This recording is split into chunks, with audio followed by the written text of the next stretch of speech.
Hi, everyone. I'm Ashley McManus, Director of Marketing at Affectiva. Welcome to Affectiva Asks, a human-centric AI podcast, where each episode we will interview a thought leader doing cutting-edge work in the AI space. A little bit about us. Affectiva is the pioneer of human perception AI, software that can detect nuanced human emotions, complex cognitive states, behaviors, activities, and interactions. And Affectiva is applying this technology to advance the next generation of multimodal in-cabin sensing. Today's episode features Dr. Joe Dusseldorp, a plastic surgeon now based in Australia. During our interview, he talks to us a bit about his background, including his work with conditions involving the facial nerve, and how he has worked with physicians to put together a program using AI to help patients suffering from the loss of facial movements on one side of the face. Hi, everyone. Thank you for listening today. With me calling in from Australia, I have Dr. Dusseldorp. I want to thank you so much for joining me today. You're more than welcome. It's great to be here. Awesome.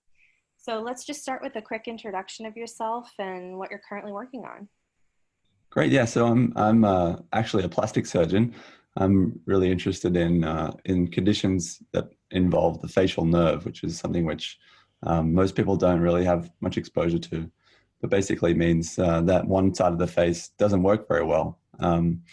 People may know people that have had something called a Bell's palsy, which is a condition where one side of the face doesn't work too well after a viral infection, usually. And so we worked together with some doctors in the United States where I've previously been in residence at the Mass Eye Hospital, really close to Affectiva's HQ.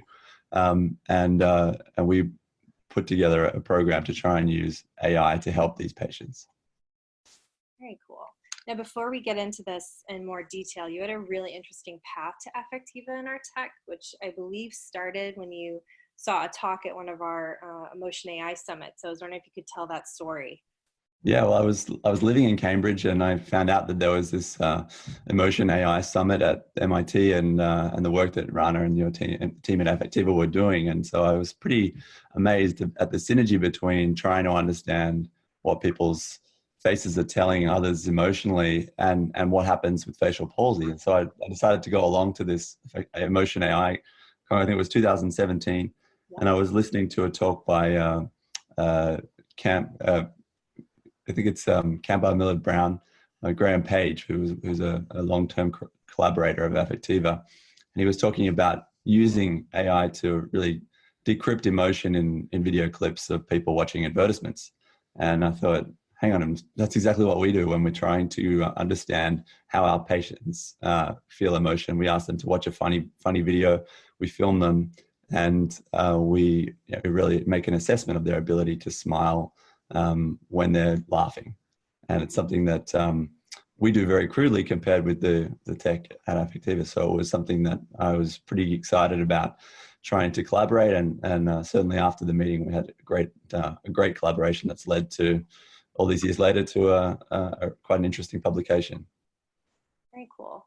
I don't know if your program has a name, but I was wondering if you could just share it with us and what's the pitch, like why someone would want to use something like this. Sure. Yeah. So we started to develop this concept of an emotionality quotient, so the MQ, and really what that is and why we're trying to turn that into an app at the moment. It doesn't currently exist. But an app that people can use on their own phones, because the technology is capable of doing that. It's just about trying to get around some of the privacy issues with that for a medical device. But right now, the reason why MQ is interesting to us is because not only do we see a benefit in people's ability to smile when we try and restore that, and we can talk a bit about how we do that in the medical world, but our goal is to actually restore that smile to normal. And so we measure our ability to do that with really a before and after comparison using Emotion AI tech, and we can also measure the ability of our surgery to reduce a negative emotional affect. So actually looking like you're contempt or you have disgust when you're trying to express joy, which is a really, you can imagine, quite a difficult thing for someone who has that problem. And really what that means is every time they're trying to smile at you, they're actually looking like they don't believe what you're saying. And so we kind of wanted to calculate both I guess, the positive benefit in terms of improving your ability to smile, but also taking away some of that negative emotion, which was something that we didn't really expect to find until we used the technology and realized that it was there. Mhm. Can you talk a little bit more about how it works? Sure. Yeah. So really what we're doing is measuring every frame within a video clip of someone watching a funny video. We're trying to understand every time that person smiles, or at least when the healthy side of their face smiles, because the other side may not work too well. We want to try and understand in that moment what's happening to the observer, the person who's watching that patient, or perhaps sitting across from them at the table. We wanted to measure using AI tech how much joy they express, and we found it was pretty dramatic. When people had facial palsy, they expressed no joy when they tried to smile, zero. And in fact, they expressed a pretty high amount of contempt, on average around 80% probability that someone would expect that would imagine that the other person was feeling contempt. So that's quite an important bit of information for us to know and for patients to be aware of. Because no matter how hard they try and smile, they weren't able to do it. And then we compared after surgery, and we found that was a total reversal of that. So we could show pretty good data that patients were able to totally reverse their ability to express joy. In the majority of cases, that would be up around 80, 90%, and we would reduce that negative emotion down to trace levels. So that was really the first time that we've been able to objectively quantify improvements in people's emotionality. Very cool. So you mentioned, I know you're a plastic surgeon. Was there any specific patient or incident that kind of inspired you to build this? I'm curious where you got the idea to kind of get this in motion. Yeah, I mean, all of our patients that we deal with it's kind of a highly emotionally charged environment, to be honest, because we're dealing with people's whole sense of being. It's really hard. If you ask someone, what does their smile mean to them?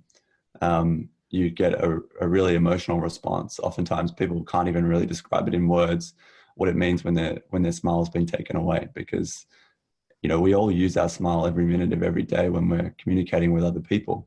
And we don't do it consciously, right? It's something which it's our way in which, a coworker and the colleague, a family member, a baby, that ability to interact with other humans is what makes us who we are. And so there are a couple of patients that really stick out in my memory.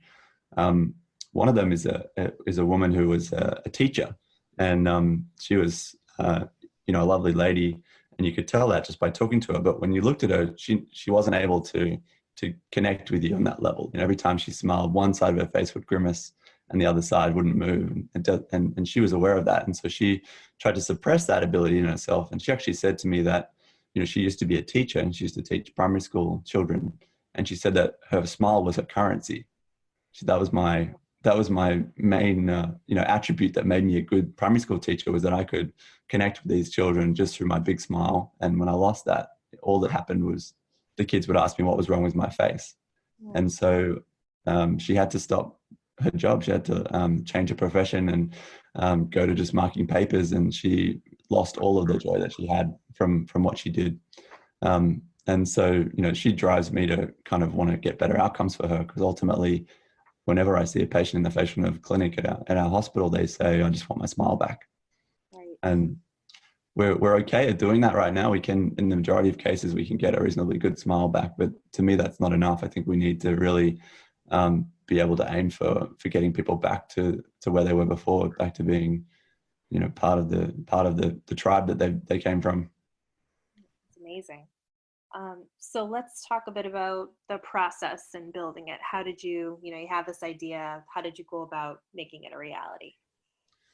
It was super easy. In hindsight, everything's easy, but no, at the time it was, I found the Affectiva group really easy to work with. They saw immediately a benefit for a collaboration, and they helped us to use the SDK. They helped us to find some collaborators. Some of the techs even spoke with an engineer in our team to help us to really optimized the SDK for our purposes. And we were able to apply it to our patient videos pretty easily, pretty seamlessly. So it was more about knowing what to do with the data once we had it. I think is that, you know, when you do something like this that's innovative, there's no textbook on how to use it. So we had to kind of identify different concepts around this and try and build up this space.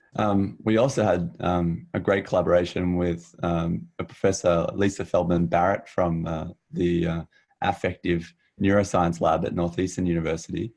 And she was amazing to talk to because she was able to help me to understand exactly what, you know, we are measuring when we look at someone's emotional expressions, because it isn't what they're feeling, right? I think that's important for us to know whenever we're doing studies of people's affect or how they appear. What we're measuring is our ability to deconstruct what they're communicating to us. We're not actually measuring anything about them. And that's really important when you think of someone with facial palsy, because only half of their face works. Only half of their face is really their voluntary expression. The other half, they've got no control over. And so, yeah, to me, that was important to talk to her. And it really shaped, I guess, the title of the paper, which is that it's in the eye of the beholder, not really how they feel. Excellent. So can you talk a little bit more about the Affectiva component? What exactly is, like, how is it integrating? What exactly is it doing? Outputs, inputs, you know, all that fun stuff. Yeah, sure. So the really what it's doing is facial landmarking.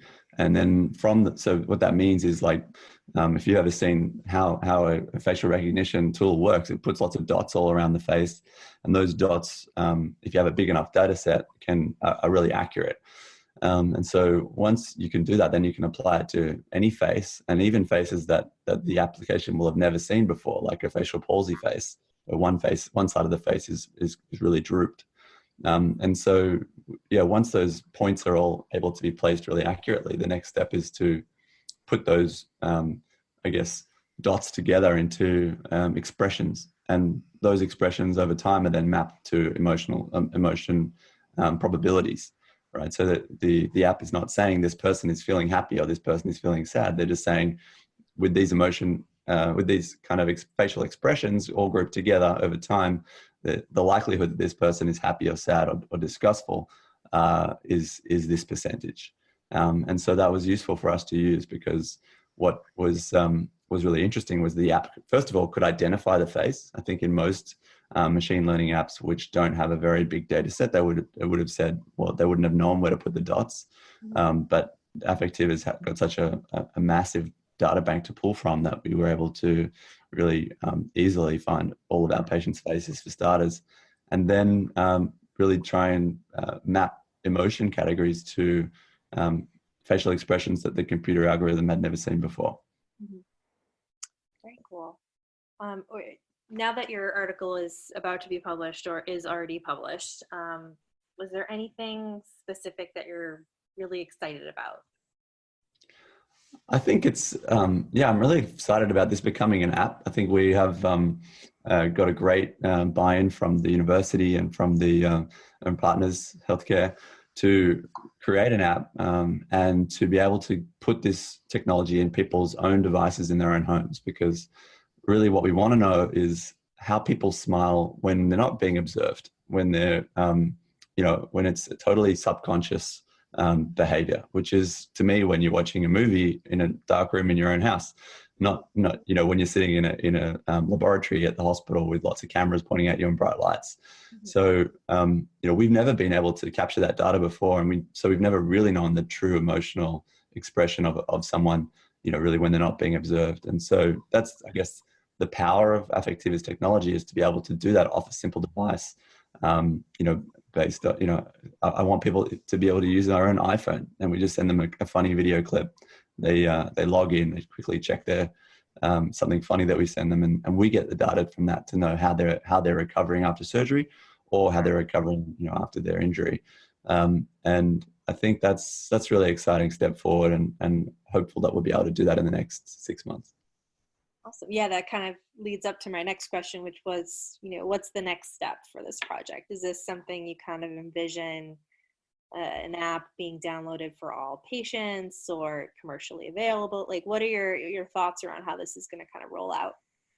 Yeah, I guess the goal is to make it a free app that our patients download, and then has a direct link to their clinicians. So ultimately, the power of this is that on their own phone, once the video has been watched, that'll create an output, which is really a sequence of scores, of emotion scores, and those emotion scores get sent to us. So it bypasses the need for private information or video clips to be sent, over the internet, and something which can be done kind of quickly and without a lot of computing power. So it's that's what I'm excited about, and that's really our next step. Cool. Are there any other plans to build something similar to this in the future, or any other use cases that you're kind of thinking about or playing around with?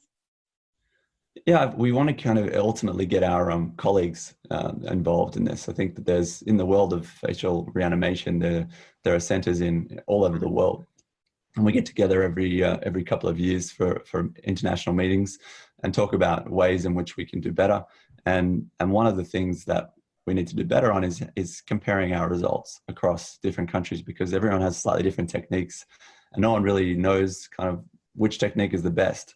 And so we have had this issue for a long time in terms of how to kind of I guess optimize our results across different countries. So I think this will enable us to really share data and to share results more easily and in a more objective way, where we're not, obviously we all believe that we do good work, but it's, if there is a technique of one of our colleagues that we should all be adopting, this would be a great way to work that out. So yeah, my vision is for others to start to use this same type of technology routinely.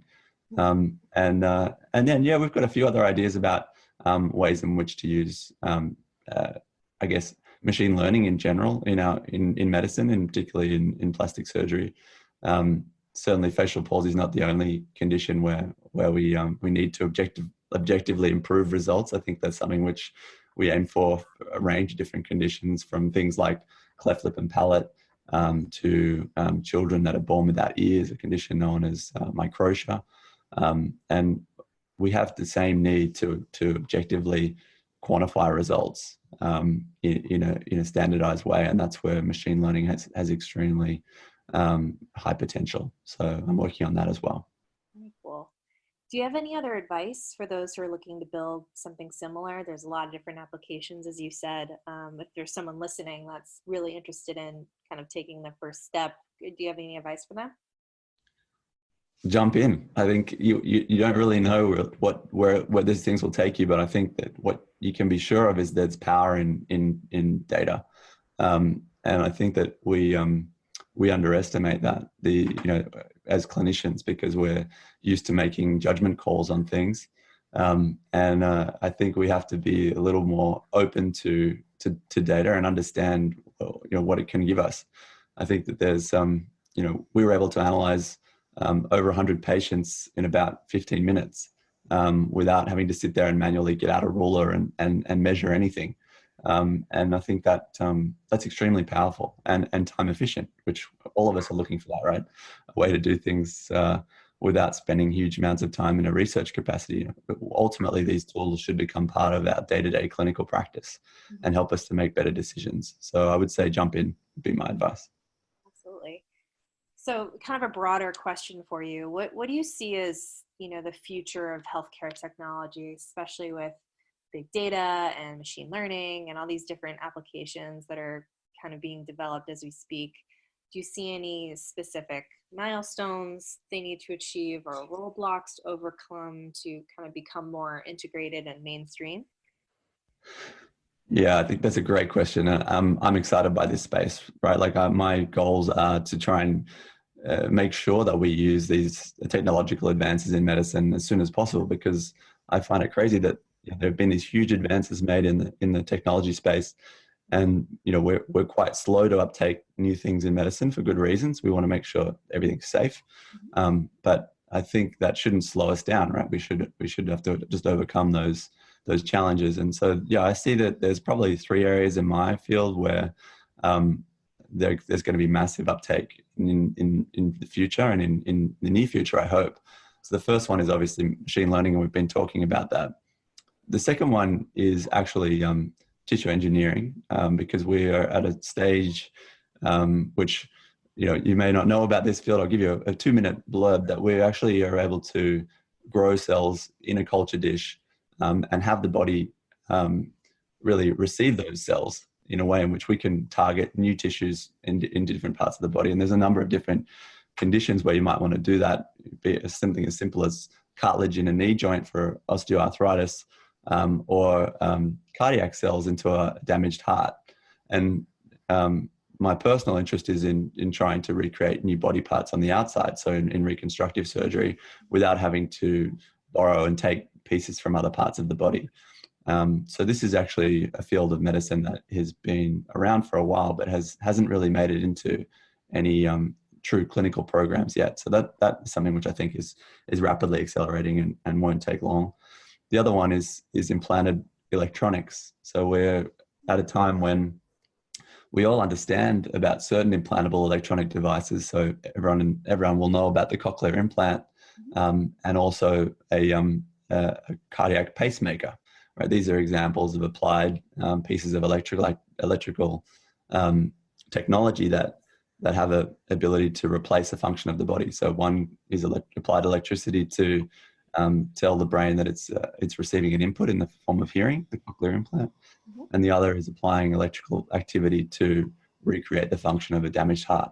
So there's a lot of excitement really now in how to use that electrical activity in other ways that, bionic ways that can improve function in people living with disability, for example, after a neurological injury, say, for example, after having had a stroke or having been born with a condition known as cerebral palsy.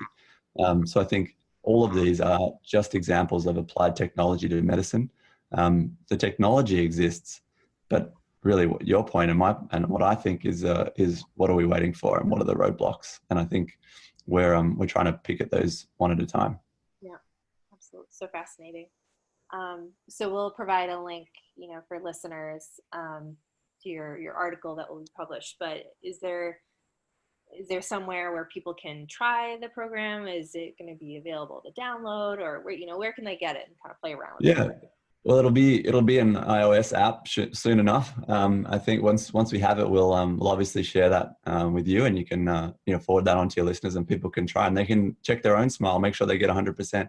I think that there are a number of apps like this where people kind of can measure the symmetry of their face or the effectiveness of their own smiles. Ours will have a limited capacity to give that back to people, but also it's mainly going to be for people affected with this condition at this point. Very cool. So last question, do you have any asks or call to actions for people listening today? The only thing would be for people who are interested in this field to start to, I guess, move the conversation forward of how we can use technology better in medicine. I think there are a number of people who just expect, if I talk to patients about using technology in medicine, they're not surprised. They're like, yeah, of course. Why haven't we done that already? So I think, as a community, we have an expectation that this is happening, but it's slow to happen because it takes, I guess, more of a mind shift in the medical space.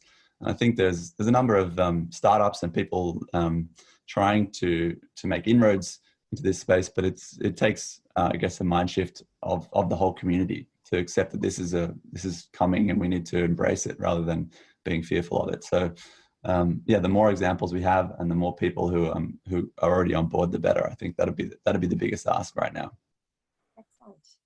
Well, that's all I have for today. This is super fascinating. Thank you so much for making the time to speak with me today. Thank you. It's been great.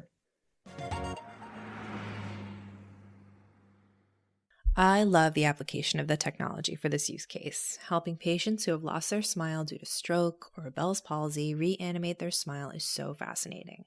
As Dr. Dusseldorp describes, with loss of movement in half your face, the face can be perceived to be expressing contempt. And working together with doctors, developers, and using Affectiva's AI, he is working to literally bring joy back to their expressions. Personally, it's an interesting question to think about. What does your smile mean to you? We unconsciously use our smile every day when we communicate with other people, and it does in fact represent a huge part of your emotional well-being. I hope you enjoyed today's episode. Remember to subscribe to Affectiva's Human-Centric AI podcast on iTunes, Google Play, Stitcher, or wherever you get your podcasts for new episodes. We are also on social media, so please reach out to us on Twitter, Facebook, LinkedIn, and Instagram @Affectiva to share any feedback you have on the show and weigh in on the discussion using #AffectivaAsks. Don't forget to rate us to help make our podcast more discoverable for others as well. Until next time, thanks for listening.